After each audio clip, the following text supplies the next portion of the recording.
औज़ुबिल्लाहि मिनश्शैतानिर्रजीम बिस्मिल्लाहिर्रहमानिर्रहीम अस्सलामु अलैकुम वरहमतुल्लाहि वबरकातुहू। सूरह कहफ है मेरे सामने और सूरह कहफ की आयत नंबर 20 है, पारा नंबर 15 है और रुकू नंबर 15 है। सूरह कहफ की आयत नंबर 19 में अल्लाह तबारक व तआला ने असहाब कहफ को ज़िक्र करते हुए फरमाया कि असहाब कहफ ने बेदार होने के बाद 309 साल सोने के बाद जब बेदार हुए तो उन्हें भूख महसूस हुई और उन्होंने अपने एक साथी को मुख्तलिफ हदायत दे के खाने के लिए भेजा।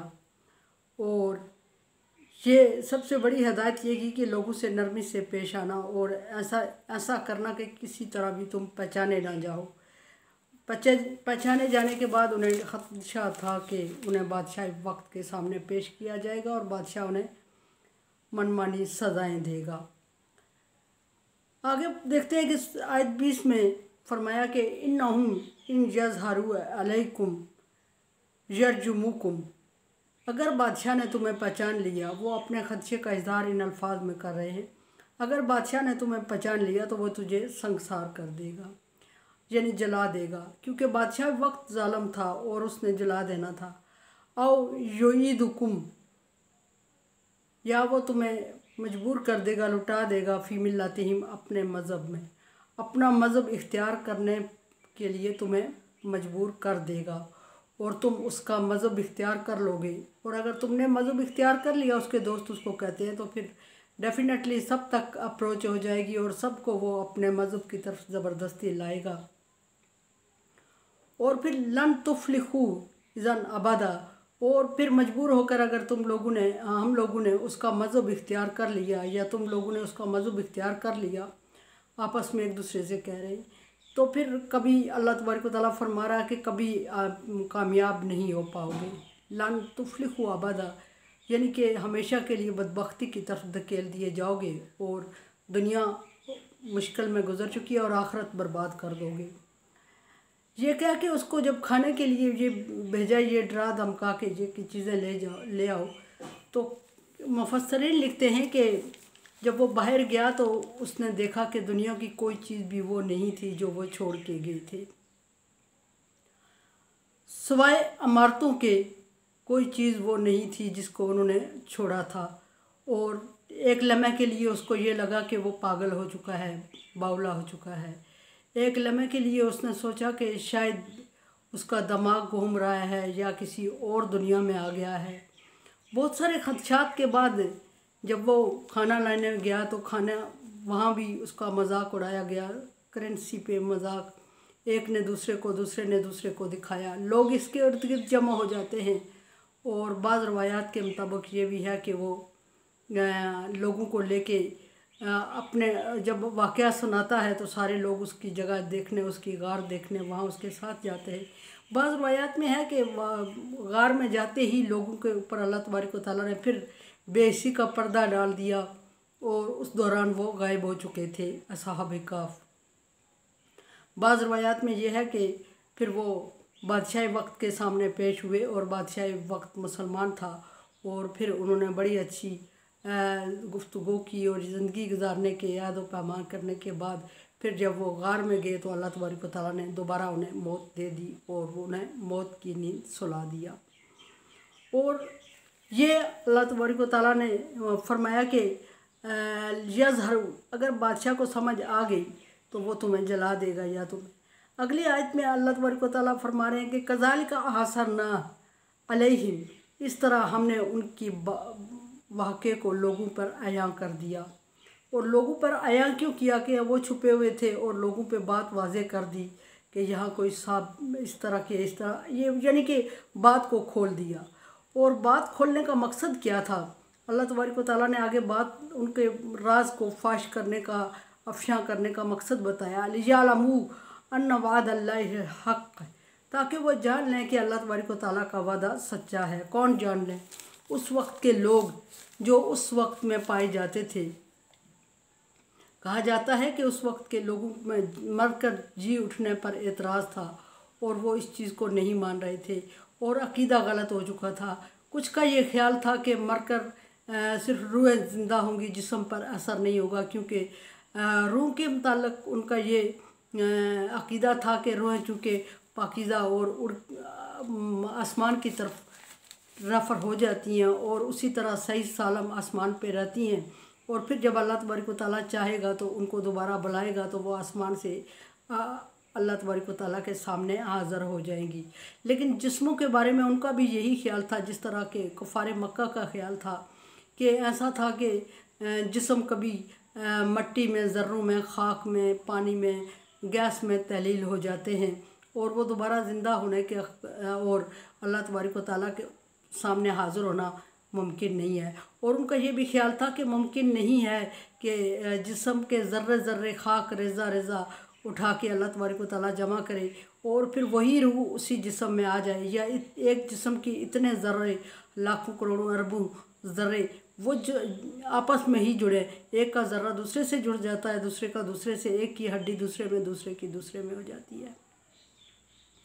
तो इस चीज़ को अल्लाह तबारक व तआला ने वाज़ेह फरमाया और फरमाया कि ये अल्लाह तबारक व तआला ऐसा करने पर कादिर है। और उन लोगों का जिनके अकीदे ख़राब हो चुके थे उनको दिखाया कि असहाब काफ को 309 साल मुर्दा रखा और उनके जिस्म हिले जुले भी नहीं और उसी अंदाज में रहे, और ये भी अल्लाह की कुदरत है कि उसी अंदाज में फिर उनमें और वो फितना वाले दौर में महफूज भी रहे। और फिर अल्लाह तबारक व तआला ने जब चाहा उनको उठाया और फिर दुनिया का नज़ारा करवा के उनको फिर दुनिया मौत दे दी। तो इसी तरह क़यामत का एक मंजर कशी करते हुए शार्ट सा सीन दिखाया अल्लाह तबारक व तआला ने कि इसी तरह तुम उठोगे जिस तरह के वो असहाब काफ में से उठे। उन्होंने आपस में डिस्कशन की और एक खाना लाने गया, उसने दुनिया के मनाजर देखे, दुनिया के हालात देखे, बदली हुई दुनिया देखी और फिर वापस आया और वापस आके जब अपने दोस्तों में बैठा तो फिर उनको दोबारा लोगों को देखते हुए मौत हो गई। इसी तरह क़यामत के दिन अल्लाह तबारक व तआला सूरज अव्वल फूंकेगा, सारे मर खप के अपनी गारों में अपनी जगहों पे ढेर हो जाएंगे और मट्टी बन के उड़ जाएंगे। और फिर दोबारा जब अल्लाह तबारक व तआला सूरज सानी फूंकेगा तो उन्हीं असहाबे काफ की तरह दोबारा ज़िंदा होंगे। और एक छोटा सा सीन अल्लाह तबारक व तआला ने दिखाया उनको, इसी तरह दोबारा ज़िंदा होकर इकट्ठे होंगे और फिर बैठ के बहस मुबासा करेंगे और फिर वो दुनिया उस मंज़र को देखेंगे, जन्नत और जहन्नम के मंज़र को, और पिछली ज़िंदगी के बारे में आगाही हासिल करेंगे। और जिस तरह उस बंदे ने दुनिया का नज़ारा किया इस तरह ये अपने अमाल का और दुनिया का नज़ारा करेंगे और फिर अमाल के मुताबिक उनको रिकॉर्ड दिया जाएगा और उस रिकॉर्ड के मुताबिक अगली ज़िंदगी शुरू हो जाएगी। ये अल्लाह तबारक व तआला ने दिखाया। बहरहाल अल्लाह तबारक व तआला ने हज़रत उज़ैर अलैहिस्सलाम को इसी तरह मौत दे के दुनिया वालों के सामने किया। हज़रत इब्राहीम अलैहिस्सलाम को एग्जाम्पल दे के परिंदों की समझाया, प्रैक्टिकल समझाते आए हैं। इब्ने अब्बास की एक रवायत में ये भी है कि ये गार रूम के किसी एरिया में पाई जाती है कि जहाद के सिलसिले में जब आप गए तो रूम में एक गार था और उस गार में कुछ हड्डियाँ थीं और वो हड्डियाँ बोसीदा हो के बुर चुकी थीं, रेज़ा रेज़ा हो रही थीं, खोखली हो चुकी थीं।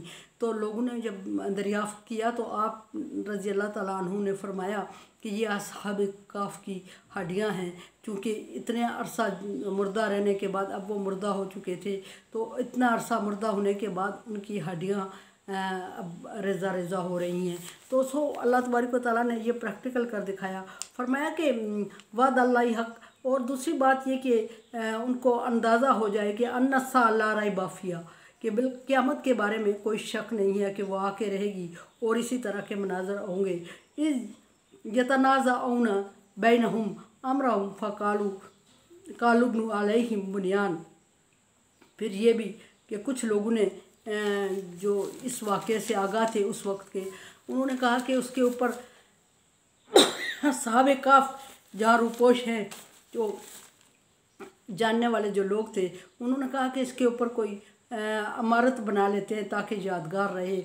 अल्लाह तबारक व तआला को ये चीज़ें मंजूर नहीं थी, सो अल्लाह तबारक व तआला ने इस चीज़ से रोका उनको।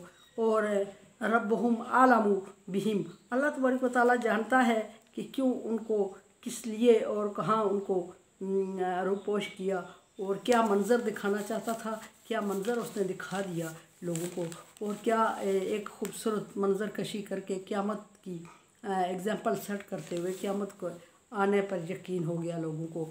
ये।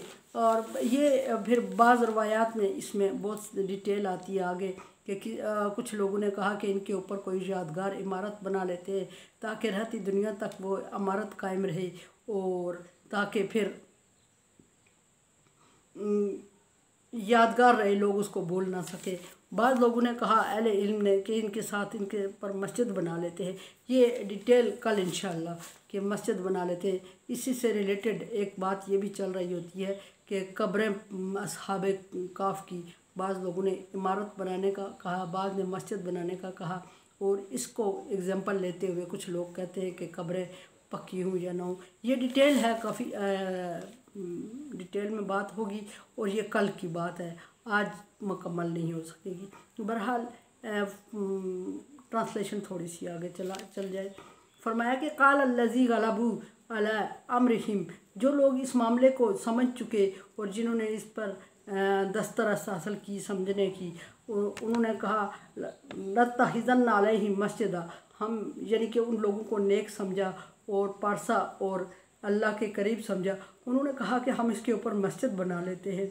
बहरहाल उम्मत महमदिया में किसी इस तरह मज़ार या मस्जिद या इस तरह किसी इंसान के लिए यादगार लोगों के नामों से मंसूब तो मस्जिदें सहाबाए कराम और नबी सल्लल्लाहु अलैहि वसल्लम के नाम से भी मंसूब है, लेकिन इस तरह कब्रस्तान के ऊपर मस्जिद बना देना, कब्रों के ऊपर, जिस तरह के असहाबे काफ थे और वो सो चुके थे और वो मर चुके वहाँ, और अब उनके ऊपर कब्रें बना लेना, उम्मत महमदिया में इस तरह का कंसेप्ट नहीं है। बहरहाल ये उस ज़माने की बात है। इसकी डिटेल ज़रा असहाबे काफ का ये किस्सा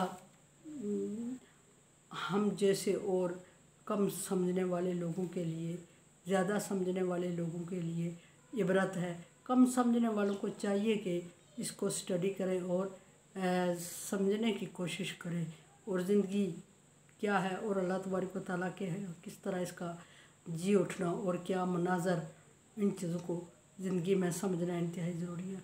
मेरे चैनल को आप सब्सक्राइब देखें, समझें और मुझे राय दें, और अगर समझे कि कोई अच्छा काम हो रहा है तो फिर आप पे लाजम है कि ताअवनु अलल बिर्रि व तक़वा, नेकी के काम में, तकवा के काम में एक दूसरे से तावन करें।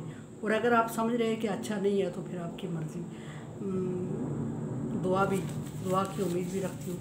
ला खौफुन अलैहिम वला हुम यहज़नून की दुआ करेंगे मेरे लिए, और मेरे चैनल को शेयर करें, सब्सक्राइब करें, और सदका जारिया में मेरा साथ दें। अल्लाह हाफिज़।